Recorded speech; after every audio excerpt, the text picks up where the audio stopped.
Boa noite, pessoal, sejam bem-vindos.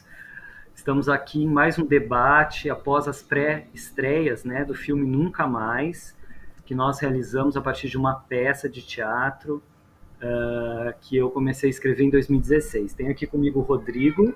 Olá, buenas noches. Rodrigo também tem um familiar que desapareceu no Brasil e ele vai estar conosco num outro debate. Então, para receber vocês, vamos começar com um teaser do nosso filme. Agradeço o Leco Petersen aí, nosso operador. Obrigado.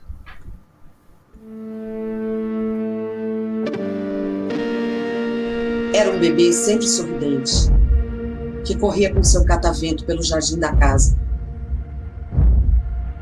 Será que eles haviam atirado meu filho no mar? Eu queria por carta, pela arte, conversando ou gritando, denunciar a mentira da nossa vida. O governo estava tentando melhorar o país. Aí tivemos que fazer essa luta. Não somos assassinos!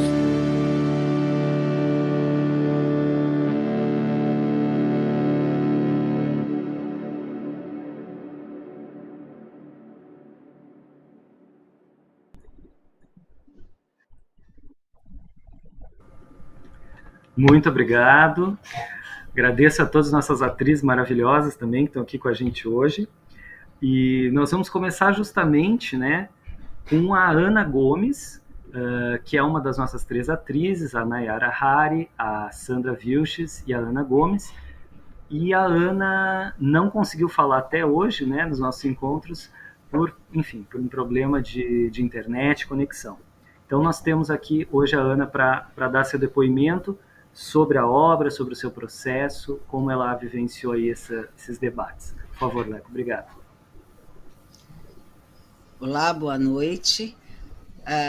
Boa noite. Esse é um trabalho muito especial para mim como atriz. Primeiro, a temática. Eu só fiz uma peça de cunho político quando eu comecei minha carreira lá atrás no teatro amador. Essa é a segunda peça que eu faço com uma temática mais política, com um texto que fala de fatos, de realidade. Eu acho que é uma responsabilidade muito grande, porque é uma história mal contada e que merece ser revista e mostrada. No caso da Zuzu, um grande desafio, porque é o meu primeiro personagem biográfico, uma pessoa que existiu. Isso é complicado, você falar de uma pessoa que existiu. E não se ater só ao que ela foi, como ela andava, como ela falava, ou a voz dela, os gestos. Aí o Afonso propôs para a gente um tom menos realista, por assim dizer. Esse trabalho é um trabalho que é um desafio muito grande, porque é um trabalho que parte de um texto contemporâneo, pós-dramático, e um texto onde a palavra vai... eu, pelo menos, a meu ver, procurei na palavra, que a palavra me dissesse como ela deveria ser dita. Pensando que um texto onde nós fazíamos, todas nós, três atrizes, fazíamos três ou quatro ou cinco personagens, desde os mais humanos e biográficos, como a Hildegard, a própria Zuzu, ou a Sônia, ou o Stuart, como os mais ficcionais, que seriam o coronel, a voz, que traz as informações do que acontecia naquela época, e o tenente. E a dificuldade maior é você estar fazendo isso. Eu sou uma atriz essencialmente de teatro, então a interação com o espectador para mim é muito importante. E qual é o elemento de interação que eu tenho aqui? A própria câmera. E transformar de alguma forma a minha casa num pequeno estúdio, meu escritório num pequeno estúdio. O Leco foi incrível nas opções de luz que ele nos deu. Eu acho que isso deu para trabalhar muito bem. E, principalmente, que tipo de, não digo intenção, mas que tipo de jogo cada palavra desse texto me dava para atuar. E aí pensando numa questão muito importante que no teatro eu sei como jogar mais, dependendo do tanto de público que eu tenho, dependendo de onde essa peça está sendo encenada, se é num palco italiano, se é numa sala, se é na rua, se é num espaço cenográfico, mesmo não teatral, mas que se encaixe dentro dessa linguagem, ou no cinema, onde o espectador, ele ainda você não tem um espectador na sala, geralmente você tem várias pessoas que vão sentar-se e vão assistir ao filme. Na internet é uma linguagem onde a gente pressupõe que você pode até ter vários espectadores, mas são espectadores individuais. Então é como se você fizesse para muitas pessoas, mas ao mesmo tempo para uma só. Um exercício novo para mim, eu não sei ainda como lidar com isso. Mas foi um prazer, foi um grande experimento, e eu acho que a gente teve um resultado que funciona bem. Eu vejo que ele é acessível, é receptível, as pessoas estão recebendo muito bem, estão entendendo, e as que não entendem esse assunto estão indo atrás para entendê-lo, principalmente os jovens, aguça a imaginação. Eu acho que a partir do momento que isso eu levo o espectador a procurar uma informação sobre o que eu estou dizendo, eu agucei a imaginação dele. E eu acho que isso é sempre um ponto positivo.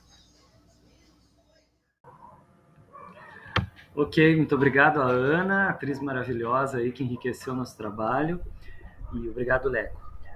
Bom, justamente agora, então eu queria chamar o Leco, que já falou um pouquinho da outra vez, mas meio rápido, que é o diretor comigo desse filme, e a Juliana Caldas, né, que também nos deu umas ideias bem interessantes aí. Leco, vamos falar um pouquinho então para você desse processo, o que a Ju contribuiu, que foi legal também. Beleza. Bom, a Ju infelizmente não pôde estar aqui com a gente, está resolvendo umas outras tretas lá. Mas então falando um pouquinho do processo, né, de montagem e da minha participação nesse projeto. A Nayara, que é uma das atrizes, me indicou, né, para Afonso para tentar agregar de alguma forma nesse projeto que tinha nascido inicialmente como sendo uma leitura de texto, né?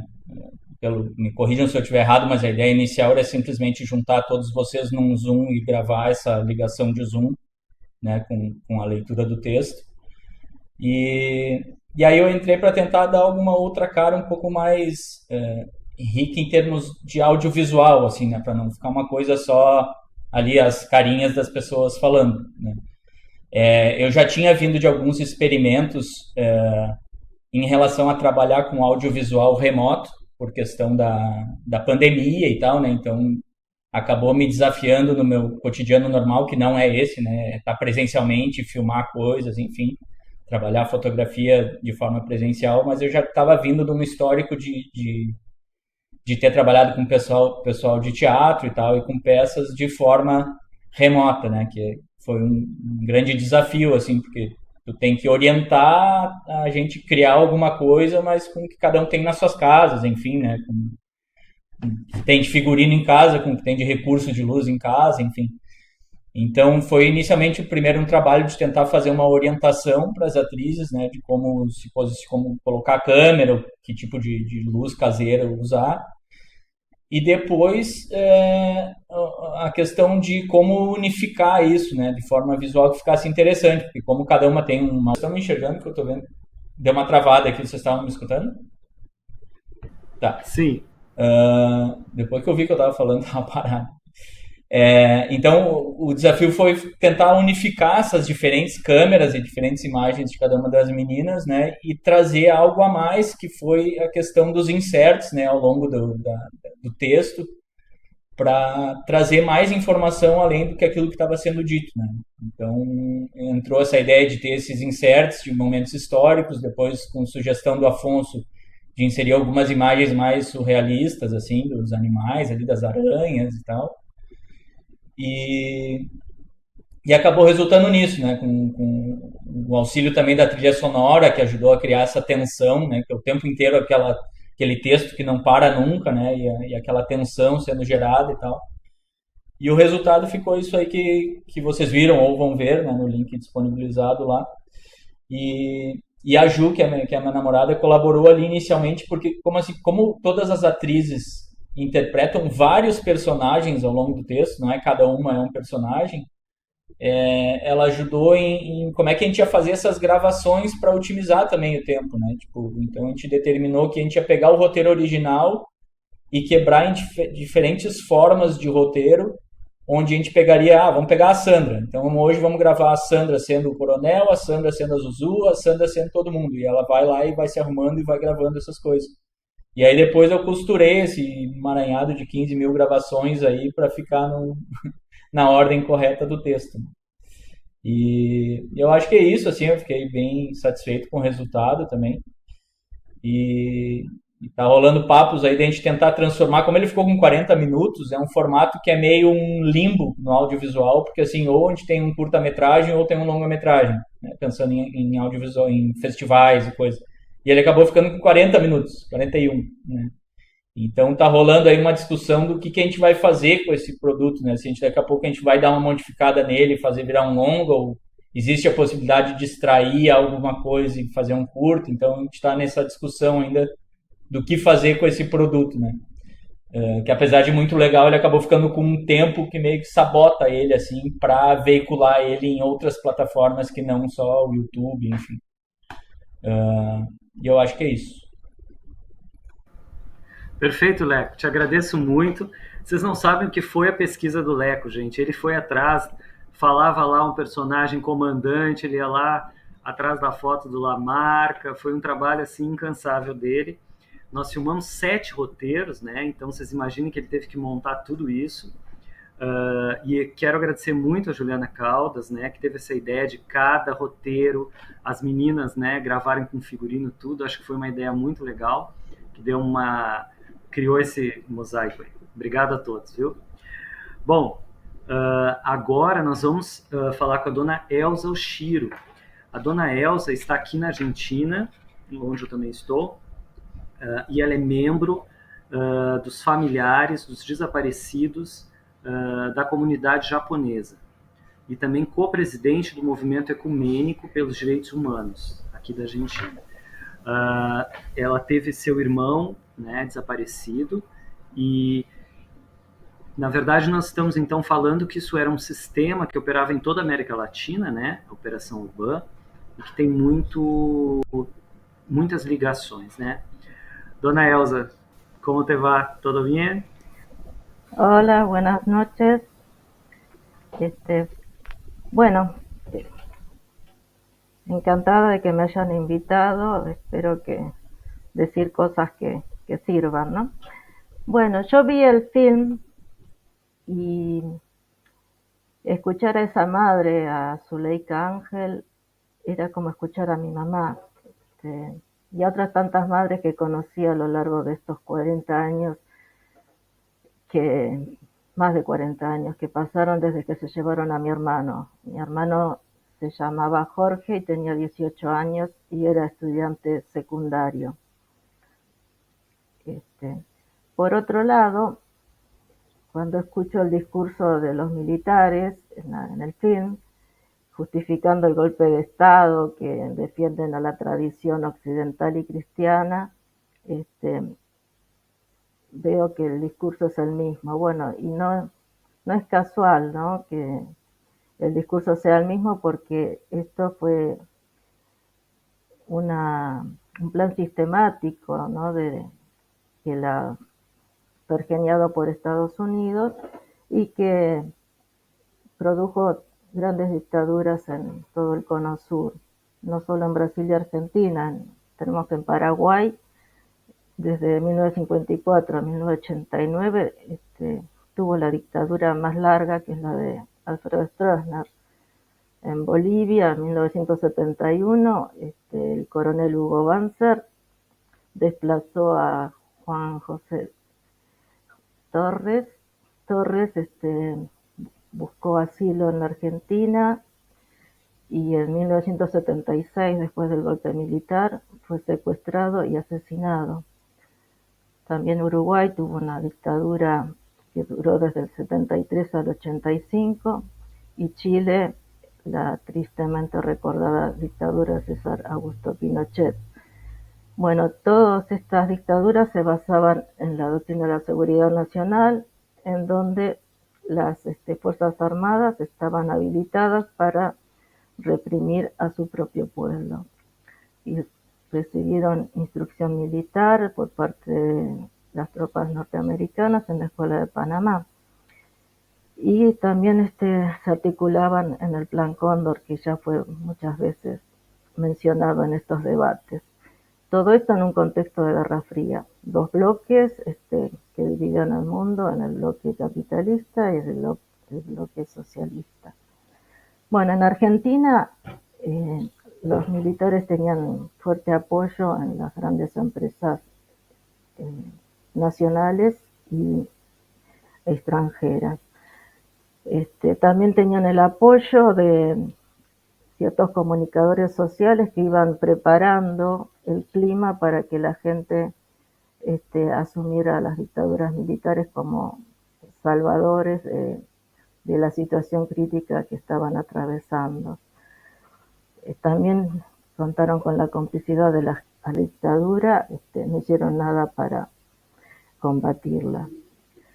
Las políticas económicas que se instauró la dictadura en la Argentina destruyeron la incipiente industria nacional y el país se llenó de productos importados, lo que produjo también que muchas empresas tuvieran que cerrar, muchos despidos y aumentó la pobreza. Y como si esto fuera poco, contrajo deudas, créditos en el extranjero que produjeron una deuda externa que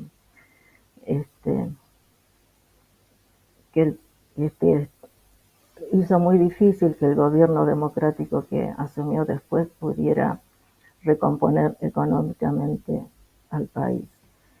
Bueno, en el ámbito cultural hubo censura, se prohibieron artistas, obras de teatro, canciones, la literatura también, se quemaron libros. Y en la Argentina, mientras duró la dictadura, se creó un movimiento de derechos humanos muy importante, que bueno, vamos a sintetizar. Al año siguiente del golpe, en 1977, se organizan las madres y abuelas de Plaza de Mayo para buscar juntas a sus hijos y también a los hijos de sus hijos, en algunos casos, que habían sido secuestrados con sus padres o nacieron durante el cautiverio de sus madres.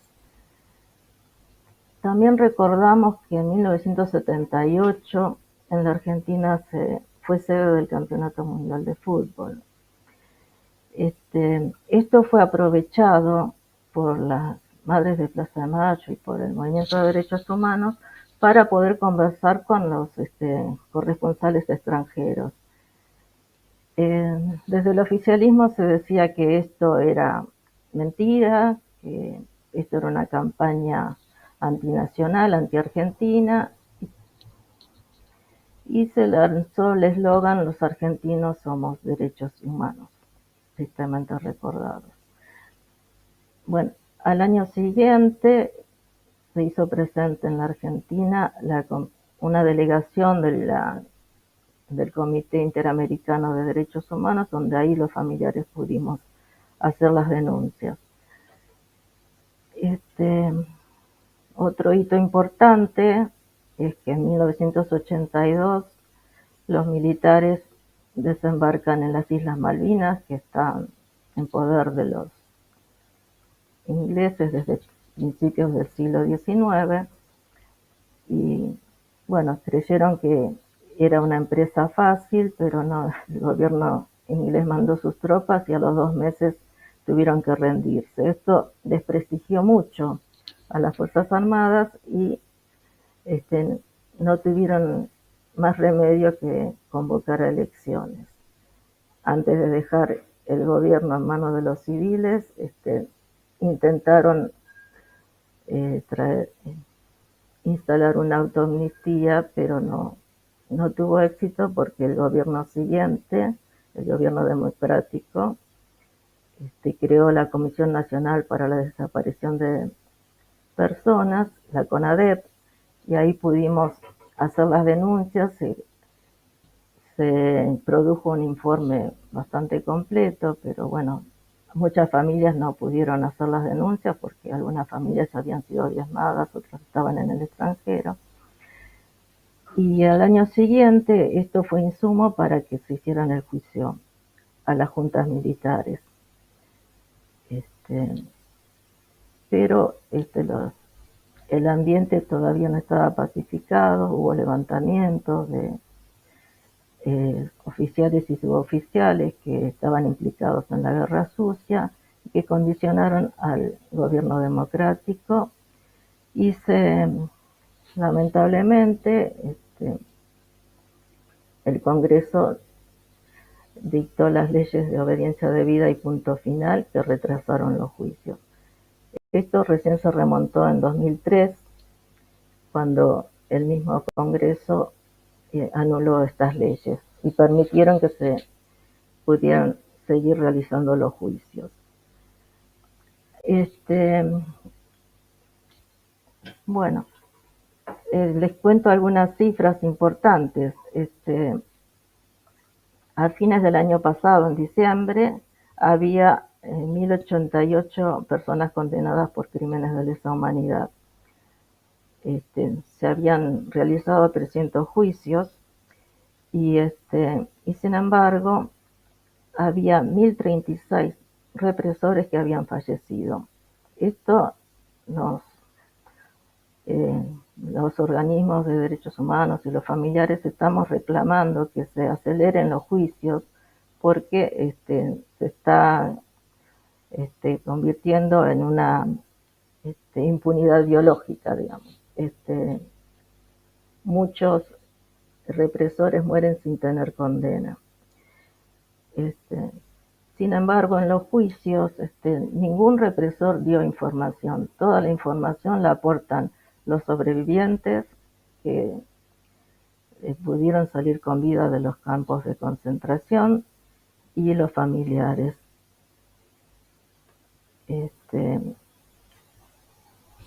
Por ahí pareciera que 1.088 condenados es importante, pero si tenemos en cuenta que en la Argentina funcionaron alrededor de 800 centros clandestinos de detención, tortura y exterminio, es poco, es casi un poco más de uno por centro clandestino. Bueno, otra inquietud, algo que nosotros consideramos que es importante para nosotros, la recuperación de los restos de nuestros desaparecidos. No tenemos dónde llevar una flor, como se dice siempre, no hay tumbas y bueno, los militares en ninguno de los juicios aportaron ese dato. Ellos saben dónde están, qué hicieron. Seguro que muchos están en el mar, como cuenta Susu en el filme, pero bueno, hay que rescatar también el trabajo que hacen el equipo argentino de antropología forense. Ellos pudieron rescatar 1.400 cuerpos enterrados en fosas clandestinas o en cementerios como NN, y otros que identificaron a otros que el mar devolvió a las costas. Bueno, hasta el momento ellos recuperaron 1.400 restos. De esos 1.400, 800 solo fueron identificados y devueltos a sus familias. Y otro dato importante es que las abuelas de Plaza de Mayo, desde su conformación hasta ahora, han recuperado a 132 nietos, hijos de desaparecidos, que pudieron recuperar su identidad a través del análisis de datos genéticos. pero se calcula que hay 400 más que todavía falta encontrar. En este momento lo que a nosotros nos inquieta es que hay demoras en las apelaciones a las sentencias que se dictaron en los juicios, y esto está demorado, no hay respuesta. Y también se está difundiendo cada vez más la prisión domiciliaria para los represores, y nosotros desde el Movimiento de Derechos Humanos decimos que el lugar para un represor, para un condenado, es la cárcel común. También nos preocupa que a muchos de los condenados se les está otorgando la libertad condicional.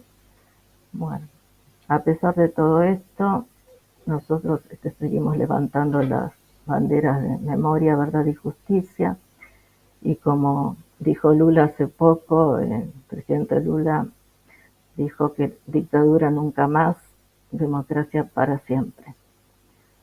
Bueno, esto es lo que puedo decir de la Argentina. Después estoy abierta a las preguntas que puedan surgir. Gracias. Muchísimas gracias, dona Elsa. Muy lindo recorrido aí. É muito importante unirmos todas as histórias, as informações. Muchas gracias. Perfeito. Vamos falar um pouco mais depois da Argentina. Agora vamos tentar. A gente está tendo um pouquinho de problema com a internet do Eduardo Reina, mas vamos tentar. O Eduardo Reina, ele é jornalista, escritor, mestre em comunicação social, especialista em jornalismo investigativo. Ele escreveu o livro Cativeiro Sem Fim, até já fizemos uma entrevista, e que vai falar dos sequestros de crianças, algo que na Argentina foi muito comum, né? Tá aí, consegue se comunicar? Escutando. Não estou escutando vocês. Acho que não vai rolar. Bom, então tá, vamos uma próxima vez, então a gente chama o Eduardo. Então, pessoal, agora nós seguimos com a Sandra Vilches, que é a nossa atriz maravilhosa, que participou do processo desde 2016, e vamos falar um pouquinho aí das datas que temos, né, por aí, Sandra, por favor. Aí eu encerro minha participação por hoje. Obrigado. Então, boa noite. Eu gostaria de falar um pouquinho, se pudesse, falar um pouco com Dona Elsa. Ela fez um depoimento tão interessante. Será que a gente pode... Dona Elsa, me escuta? Ela te escuta, só deixa eu tentar botar vocês duas na tela. Tá, por favor. Porque...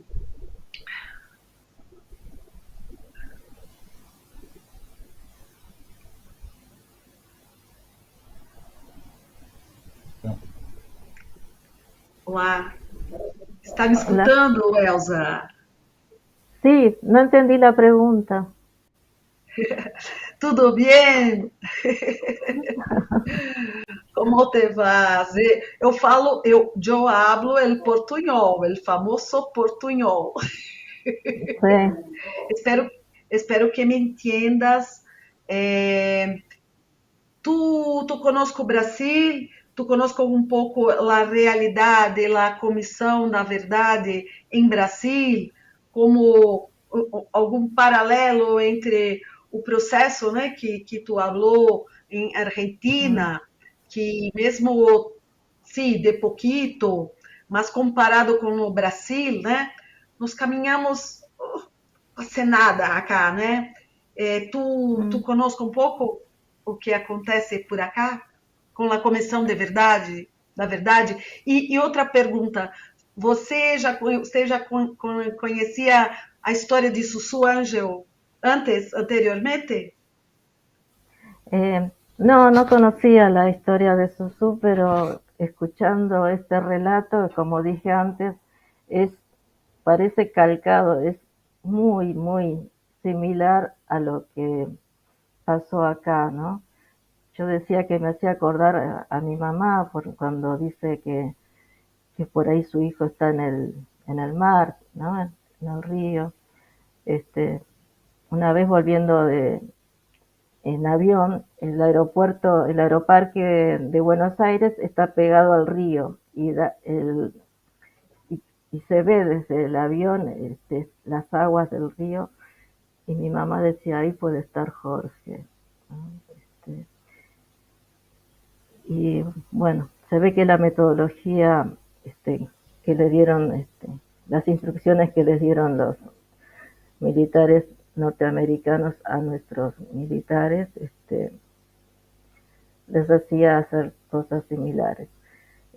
Yo la, tengo los libros de la Comisión de la Verdad y pero no los leí porque para mí el portugués es muy difícil, pero en la época en que recibí estos libros, lo que me interesaba, porque en ese momento estaba investigando por lo que pasó con la colectividad japonesa, y encontré que en el libro de San Pablo encontré 9 nombres de militantes asesinados en Brasil que eran de origen japonés. Hasta ahora me vi eso. Lo que es el paralelo que hago entre las ambas dictaduras es que si bien la dictadura brasileña fue más larga y más cruel, ¿no? Digamos, porque ellos no hacían desaparecer los cuerpos. En la Argentina creo que es una de las dictaduras que más desaparecidos tenía hasta el momento. Ahora la de Guatemala y en Centroamérica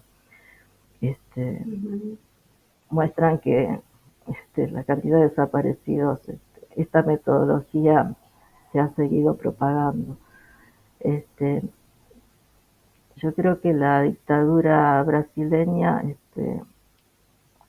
fue sangrienta, creo que también vinieron, al ser anterior, también hubo intercambio entre las Fuerzas Armadas de ambos países, pero sí, yo creo que fue muy cruel la dictadura brasileña. Los cadáveres que se han encontrado tenían no tenían solamente tiros, sino eran cosas muy macabras, ¿no? Nosotros no sabemos, la dictadura argentina hizo desaparecer los cuerpos. Y eso, la desaparición forzada, es un delito que persiste porque nosotros no sabemos qué pasó con ellos. Hasta 1982, a los fines de la dictadura, no, 1983, fines de la dictadura, el gobierno militar hizo el informe final y ahí nos dijo que no había desaparecidos con vida, pero no dijo dónde están. Esto es la duda con la que convivimos día a día y que no tiene fin.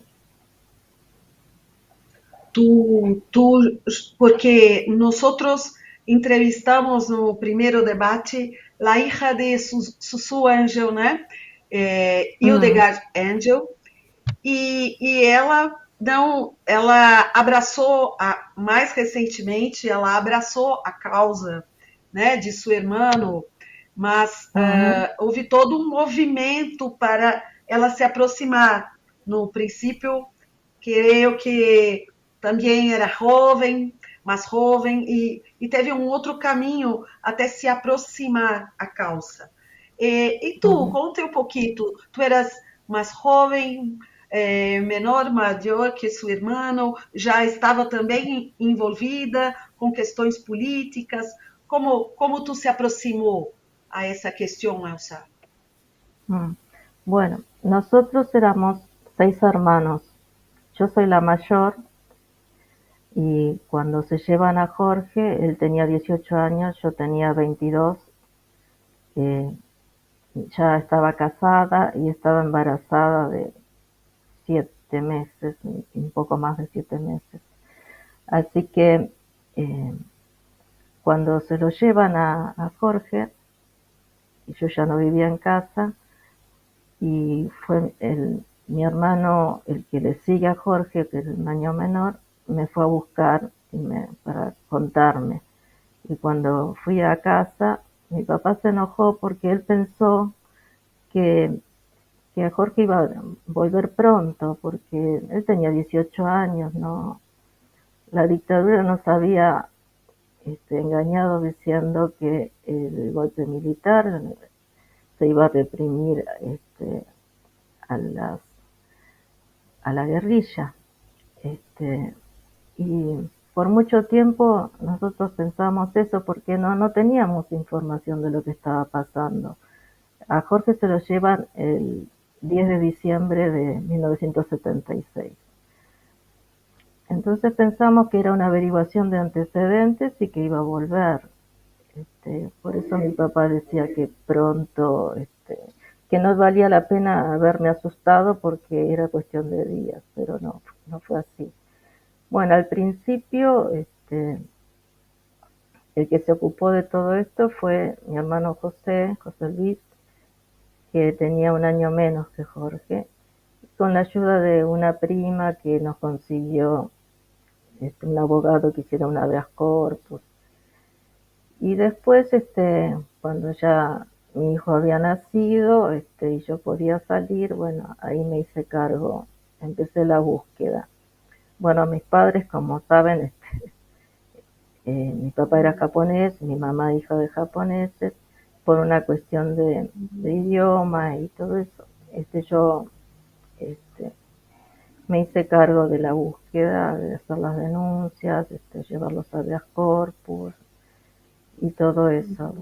Y bueno, no es algo que elegí, la vida me lo impuso, ¿no? Y la verdad que lo hago con mucho cariño, siempre tratando de buscar algo más.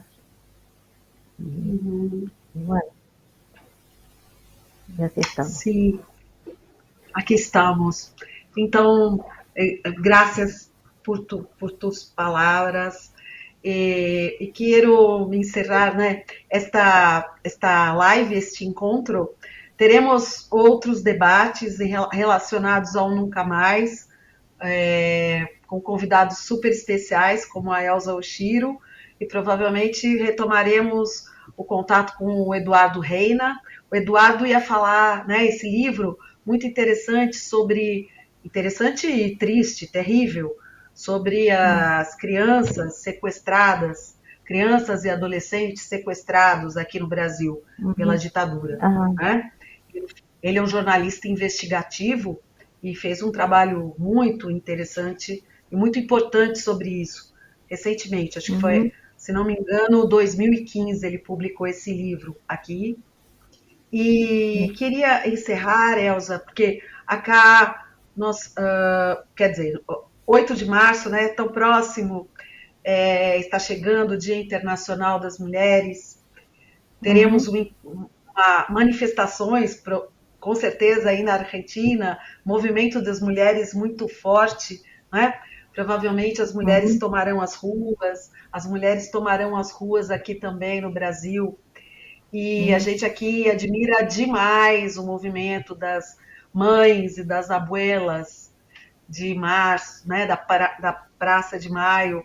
É uma inspiração, inclusive, para um movimento que existe aqui, das mães que perderam seus filhos, mas aí por outra realidade, uma realidade da violência policial, da polícia militar, né, uma realidade presente aqui no Brasil, também muito triste. E queria, então, dedicar essa live para você, Elza, que é essa mulher batalhadora, para Hildegard Angel, que é também uma filha, né, e irmã de um assassinado na ditadura militar do Brasil. Quero dedicar essa live para a Zuzu Angel, que foi uma mulher guerreira que jamais desistiu de buscar o seu filho. né? E ela fez de tudo e sabia que seria, né, morta, porque já tinham falado para ela que ela morreria. E ela morreu. Assassinaram a Zuzu Angel, isso já está comprovado pela documentação do Estado brasileiro. Em 1976, o Estado brasileiro assassinou Zuzu Angel.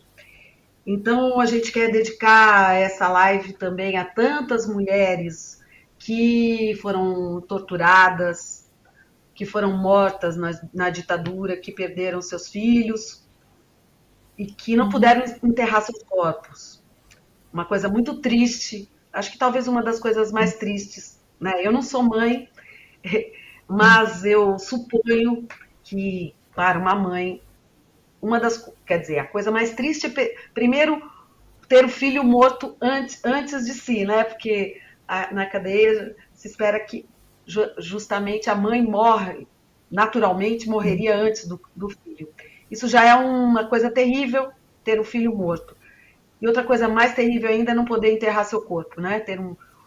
Para os indígenas também, para os povos indígenas, isso é uma das coisas mais cruéis que pode acontecer na comunidade indígena.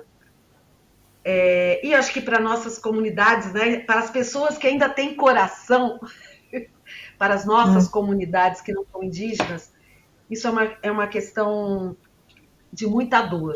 Então, a gente quer dedicar isso na figura da Elza. Parabéns, Elza, pela tua luta, essa luta de tanto tempo, essa luta do dia a dia, né? Pela tua persistência. Admiro muito você, muito obrigada. Eu acho que a gente quer só agradecer você e a todas as mulheres que compõem essa história. Essa história mal contada, né? Como acho que foi você, alguém falou, essa história tão mal contada. Por isso que ela precisa ser contada e recontada. E por isso que a gente tenta, através da arte, fazer isso.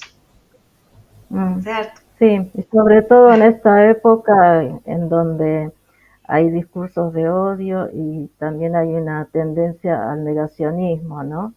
Que hay gente que dice que no es verdad lo que nosotros contamos, defienden a los militares como si fuera, lo que hicieron fue un servicio al pueblo, pero no puede ser nunca un servicio al pueblo torturar, desaparecer, apropiarse de los hijos de otros. Eso no puede ser nunca un servicio hacia la patria. Pero bueno, lamentablemente este discurso está prosperando en todos lados. Hay una derechización, ¿no? Que se ve. Bueno, por suerte ustedes ya recuperaron pudieron remontar lo que fue el gobierno de Bolsonaro y tienen un gobierno que ojalá que pueda hacer lo que se propone, ¿no? Terminar con la pobreza y dar mejor posibilidades a todo el pueblo, para todos, no para algunos pocos. Para todos. Entonces, muchas gracias. Espero que tenha gostado de falar conosco e encerramos, né, Leco? Encerramos, podemos fechar a live. Muito obrigada a vocês que estão assistindo aí e um beijo a las hermanas de Argentina. Viva 8 de março! Viva las mujeres! Sí, exactamente. Bueno, tchau. Buenas noches. Encerrei, Hasta pronto. pessoal. Buenas noches.